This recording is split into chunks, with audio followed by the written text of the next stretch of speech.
జగన్మోహన్ రెడ్డి ఏదైతే వినుకొండ వెళ్లారో, వెళ్ళిన తర్వాత అప్పటికప్పుడు ప్రెస్ మీట్‌లో మాట్లాడుతూ తను అసెంబ్లీకి రావడం గ్యారంటీ అని, అందులో వెనక్కి తగ్గేది లేదని, ముఖ్యంగా బుధవారం నాడు ఢిల్లీలో ధర్నా చేయబోతున్నాం అంటూ సంచలన ప్రకటన చేశారు.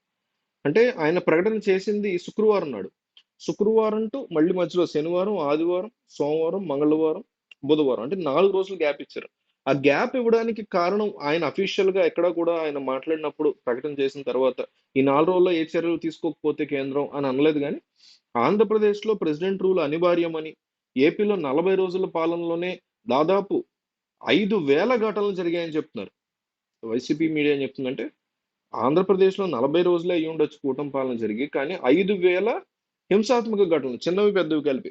అంటే ఇప్పుడు బళ్ళు తగలబెట్టడము, వెహికల్స్ తగలబెట్టడము, విగ్రహాలు తగలబెట్టడం, శిలాఫలకాలు బద్దలుగొట్టడం, ప్రైవేట్ ఆస్తులు ధ్వంసం చేయడం, పబ్లిక్ ఆస్తులు ధ్వంసం చేయడం. ఇవన్నీ కలుపుకుంటే 5,000 సంఘటనలు జరిగాయి అనేటువంటిది వైసీపీ గాని, జగన్మోహన్ రెడ్డి గాని చేస్తున్నటువంటి ప్రధాన ఆరోపణ. దీనికి సంబంధించి ఇంత హింసాత్మక ఘటనలు జరుగుతున్నప్పుడు, బీహార్ కంటే అధ్వానంగా ఏపీ అయిపోతుందని అంటే వాళ్ళు అనుకుంటున్నారు కాబట్టి అలా అవుతున్నప్పుడు మరి ఏపీలో ప్రెసిడెంట్ రూలే కదా ఉండాలి. ఆల్రెడీ ఉన్నటువంటి ప్రభుత్వం ఉండకూడదు కదా! అనేటువంటి అంశంతో ఆయన ఢిల్లీ వెళ్ళబోతున్నారు. అయితే జగన్మోహన్ రెడ్డి ఢిల్లీ వస్తే మనం ఆల్రెడీ ఓ వీడియోలో మాట్లాడుకున్నాం. జగన్మోహన్ రెడ్డి ఢిల్లీ వచ్చినప్పుడు ఏమైద్దంటే కేంద్రానికే ఇబ్బంది. ఏపీలో ఉన్నది ఎన్‌డీఏ సంకీర్ణ కూటమి. సో, ఈ సంకీర్ణ కూటమి విషయంలో కాస్త ఇష్టం వచ్చినట్టు ప్రవర్తిస్తే రేపొద్దున ఎన్‌డీఏకి ప్రాబ్లమ్ అవుతది.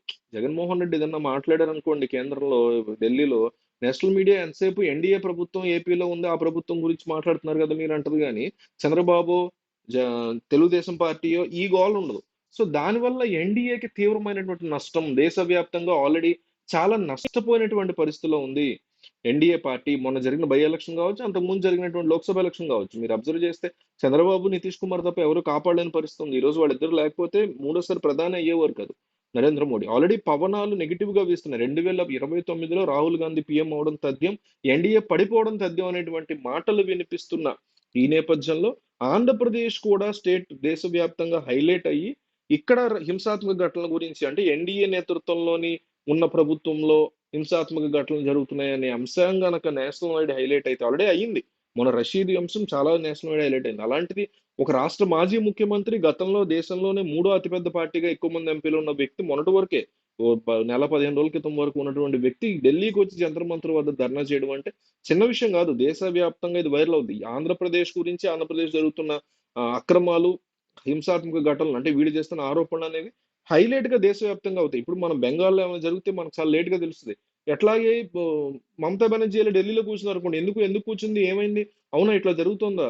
ఓకే. ఇట్లా ఉందన్నమాట. అయితే అక్కడ బీజేపీ ఇలా చేస్తుందన్నమాట అని మనం కంగారు పడి ఏపీలో కూడా ఆలోచిస్తాం కదా! ఓటేయడానికి. ఆ రకంగా దేశవ్యాప్తంగా ఎఫెక్ట్ ఉంటది.